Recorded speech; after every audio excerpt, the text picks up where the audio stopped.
தன்னுடைய சித்தப்பாவையும் தன்னுடைய பங்கனையும் சுட்டு கொண்டுட்டான வீரப்பனை இவனை பழி இருக்க வேண்டும் என்று கருதிய கோட்டையூர் பங்காளிகள் தனவாளு முத்துக்குமார் போன்ற பங்காளிகள்லாம் வீரப்பனாரை பழி தீர்ப்பதற்கு பயங்கரமாக இது பண்ணி அவர்களும் வேட்டையாடியவர்கள் தான். கோட்டையூர் பங்காளிகளும் வீரப்பனாரோடு சேர்ந்து வேட்டையாடுகிற போது தொடைக்கரியை மட்டுமே எடுத்துகிட்டு போகிறோம்.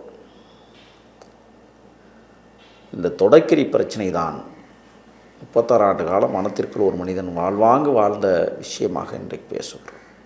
ஆக கந்தவேலு மாதையன் படுகொலைக்கு பிறகு தனவாளு முத்துக்குமார் உள்ளிட்டவர்களை, ஐயந்துரை, ஐயனன் போன்றவர்களை வெட்டி கொன்ற காட்சிகள் ஏன் நடைபெற்றது என்றால், தொழிலில் போட்டி. நீயா நானா, காட்டுக்குள்ள உன் வேட்டையா என் வேட்டையா, ஓங்காடா ஏங்காடா, இப்படித்தான் பிரச்சனை கொஞ்சம் கொஞ்சமாக வளரும்போது அங்கேயும் அரசியல்வாதிகள் தான் பகையான் நின்றுருக்கான்.